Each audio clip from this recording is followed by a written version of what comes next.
Bonjour à tous. Vous voulez savoir si l'alchimie et le chamanisme font bon ménage? Eh bien, vous aurez ce soir mon opinion sur le sujet avec le livre que je vais vous présenter, qui est l'Élixir de l'Éden, qui est un livre qu'on a édité il y a quelques années maintenant dans le cadre de Alchemia Édition. Donc voilà le livre.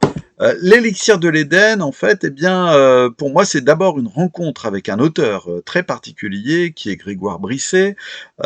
Cet auteur qui a travaillé dans le domaine de l'alchimie, fait des recherches depuis de nombreuses années. Il avait édité un premier livre aux éditions du Mercure dauphinois, donc qui était La Voix sèche, le traité de la Voix sèche. Quand je l'ai rencontré et qu'on a discuté, il y a un thème qui est venu vraiment en commun, qui est une recherche que peu de personnes ont en France, qui est de se dire mais à quoi sert l'élixir qui est fait à partir de la pierre philosophale? À quoi sert véritablement la pierre philosophale?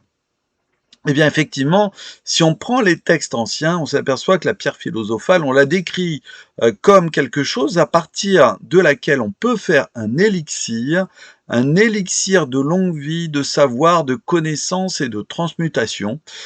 Mais c'est surtout le domaine, en fait, de l'élixir de la connaissance qui est le plus mystérieux dans le cadre de ces recherches sur l'alchimie.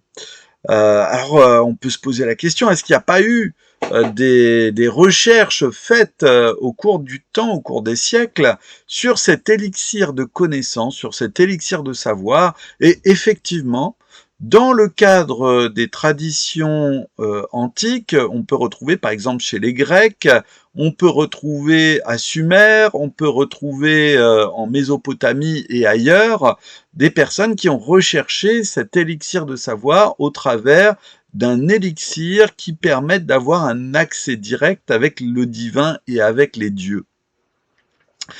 L'élixir de l'Éden, eh bien, c'est cet élixir, c'est cette recherche de cet élixir, non pas pour obtenir la longue vie, non pas pour obtenir l'éternelle jeunesse, mais pour renouveler quelque part une connexion, un accès direct avec le divin, avec les dieux. Et on s'aperçoit au travers d'un certain nombre de textes, comme la Bible, comme les textes sumériens, comme les légendes liées à Gilgamesh, qu'on retrouve dans la Mésopotamie, aussi dans d'autres traditions, eh bien, on retrouve cette idée qu'un élixir pourrait amener une connexion directe avec le divin, avec les différentes divinités que l'on rencontre. Ces divinités qui sont en nous, autour de nous, et qui peuvent nous guider, qui peuvent nous apporter un apaisement et une compréhension différente du monde, eh bien, ça ressemble un peu au voyage chamanique, au voyage des traditions amérindiennes ou autres, dans lequel, eh bien, on va au travers d'une plante avoir accès à une autre dimension que la nôtre, et qui va permettre vraiment de se mettre en contact avec ces forces divines qui sont en nous, autour de nous, avec ces forces de la nature, pour pouvoir les rencontrer.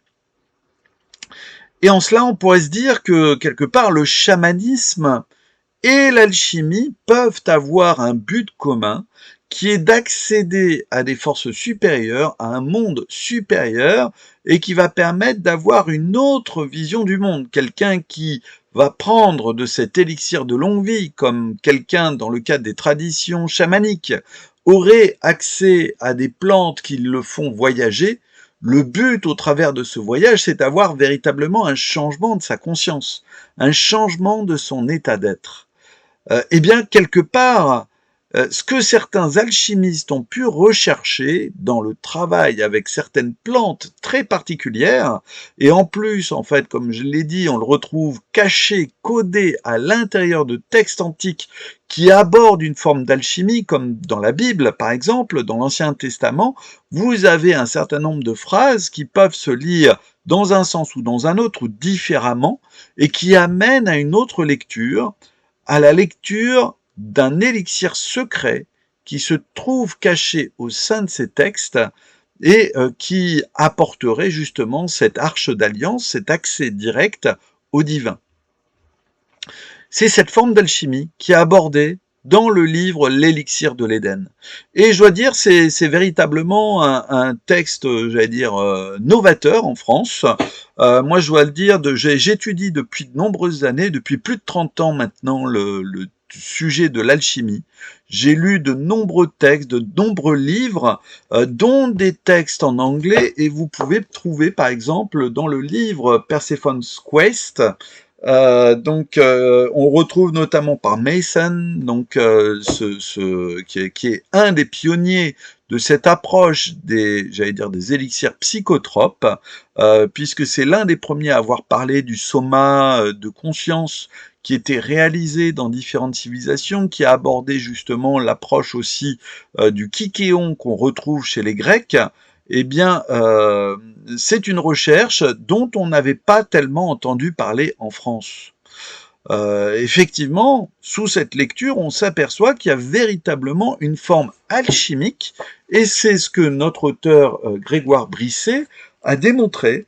Alors notamment, je vais vous montrer une image ou deux images en fait qu'on retrouve à l'intérieur du livre, dans lequel on a véritablement cette idée. Par exemple, vous prenez cette image qui est là, où on a le Christ qui est entouré de 4 personnes, avec une symbolique tout à fait particulière. C'est Jérôme Bosch, Hieronymus Bosch, qui a fait cette image. Eh bien, les 4 personnages qui sont autour du Christ représentent symboliquement les 4 éléments. Et il faut savoir que dans la tradition alchimique, eh bien, chacun de ces 4 éléments peut être associé à une substance, à une matière particulière qu'on vient au travers d'une recette mettre en contact les uns avec les autres, et ce qui va permettre de réaliser ce fameux kykéon, cet élixir de longue vie, comme de la même façon on réalise la pierre philosophale par la rencontre et la mutation des 4 éléments. Eh bien, c'est ici, en fait, cette interprétation autour de la réalisation de ce fameux kykéon qui va permettre d'avoir accès à l'autre monde, qui va permettre d'avoir accès à d'autres états de conscience et d'ouvrir sur le voyage chamanique qu'on va réaliser à partir justement de l'élixir philosophal, de ce fameux élixir de l'Éden. Donc c'est véritablement novateur. C'est vrai que notre auteur Grégoire Brisset s'est nourri de ces différents textes qu'on retrouve dans la tradition anglaise et américaine et de ses recherches, dont les recherches de Mason, par rapport à l'élixir et au soma. Et c'est vrai que je dois dire que sa recherche est extrêmement pertinente, parce que ça nous ouvre à une autre vision des choses dans le cadre de l'alchimie. On a véritablement un regard qui va permettre de comprendre cette mutation des 4 éléments, et ça permet d'avoir d'autres interprétations au niveau des textes et au niveau des vitraux et de la symbolique alchimique. Alors par exemple, juste à côté en fait, de l'image de Hieronymus Bosch, notre auteur a mis un des blasons qu'on retrouve dans les textes de Fulcani et d'Eugène Cancelier, où on retrouve en fait ce blason décomposé en 4 parties, et on a ici le vitrail alchimique qui va nous donner en fait toute une symbolique et toute une interprétation. Eh bien, les 4 parties, les 4 éléments y se retrouvent, et on va retrouver notamment les termes et les noms qui vont permettre la fameuse préparation de cet élixir de l'Éden. Donc c'est ce livre, véritablement, l'élixir de l'Éden, c'est pour ceux qui veulent avoir un nouveau regard sur le sujet de l'alchimie. Ceux qui ne cherchent pas à obtenir l'aspect de la transmutation, qui ne vont pas à la quête de la pierre philosophale pour la quête de pouvoir, mais plutôt pour la quête de connaissance, d'accès à autre chose. Bien sûr, la recette est pratiquement donnée pour ceux qui savent lire entre les lignes, la recette de ce fameux élixir de l'Éden. À partir du moment où on a l'habitude de faire des liens et de décrypter les choses au niveau de l'aspect alchimique, je ne doute pas que les chercheurs arriveront à mettre la main sur la recette de ce fameux élixir de l'Éden à l'intérieur du livre, et bien sûr, ce livre, en fait, eh bien, c'est surtout sur un aspect historique.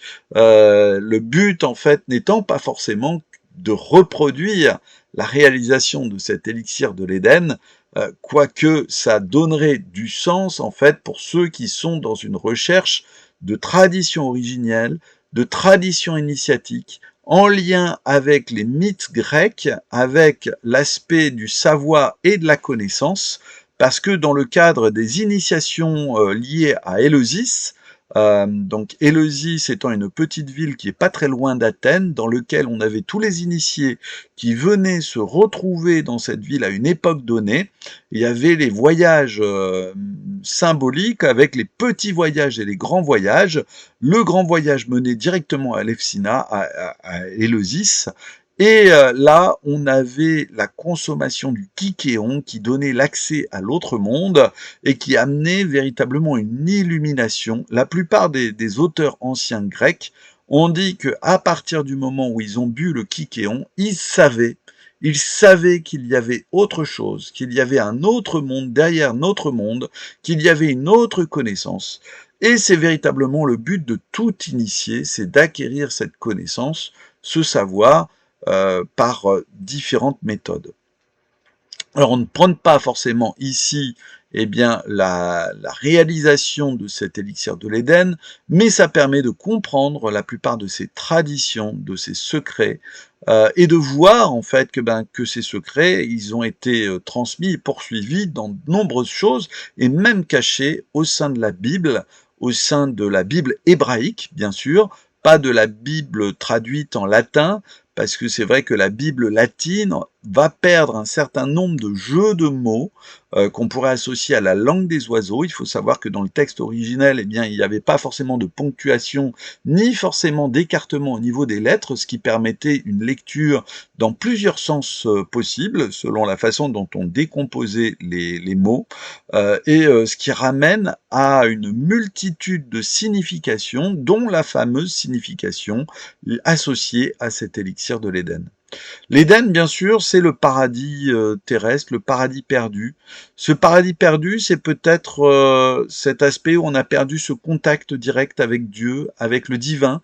On a chuté, d'ailleurs, dans le cas de la tradition hébraïque, eh bien, quand on va avoir Adam qui va sortir du paradis, eh bien, il va emmener avec lui un petit morceau de cet arbre de vie pour retrouver l'accès à l'Éden. Peut-être en fait eh bien, on va y avoir cette idée des éléments utiles pour la réalisation de ce kykéon et qui permettrait à ceux qui sont dans la peine, qui sont dans l'éloignement par rapport au monde divin, de retrouver, de remonter sur cet arbre de vie et de retrouver un peu cet accès à la conscience et à la connaissance. Donc voilà, alors c'est véritablement un livre très original, qu'on a édité dans le cadre de Alchemia Édition. C'est une première en France. C'est vrai que pour le moment, le livre n'a pas eu le succès escompté. C'est vrai que on a mis une couverture qui reprend cette idée, on va dire, de l'Éden et peut-être qui n'a pas permis de comprendre au départ tous les thèmes qui étaient associés par rapport à ce livre. Le sous-titre du livre, en fait, c'est aux racines de l'alchimie. Donc c'est véritablement ces racines de l'alchimie qu'on essaye de retrouver, auxquelles on essaye de puiser pour avoir une autre vision, une vision différente de l'alchimie traditionnelle, mais aussi une vision qui va permettre de satisfaire ceux qui sont dans une recherche liée aux traditions anciennes, liées aux traditions initiatiques d'Éleusis et d'autres approches, et leur donner, on va dire, une compréhension par rapport à ces traditions antiques et un accès, on va dire, à l'éveil.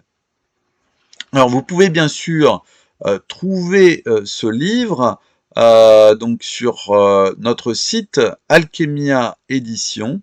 Vous avez en fait eh bien, les coordonnées qui vont s'afficher juste au-dessus de moi. Donc alchemia.fr/boutique, qui est l'adresse du site. vous pouvez retrouver. Et si les petites présentations que je fais, vous les appréciez, n'hésitez pas à mettre un commentaire et à vous abonner à notre chaîne YouTube. J'essaierai de faire des petites vidéos comme ça de présentation de différentes choses. Dans chacune des vidéos, j'essaye de parsemer des informations et des clés de compréhension. Donc n'hésitez pas à commenter, à liker et à partager ces petites vidéos si elles vous plaisent. En tout cas, voilà, on essaye dans le cadre de Alchemia de vous transmettre des idées tout à fait originales et authentiques liées à l'alchimie et à d'autres sujets qui me tiennent à cœur, comme la géobiologie sacrée, l'énergie des lieux et les traditions sacrées et secrètes. Donc voilà, donc c'est un plaisir de partager avec vous.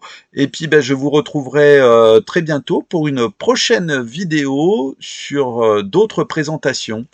Je vous dis à très bientôt et portez-vous bien.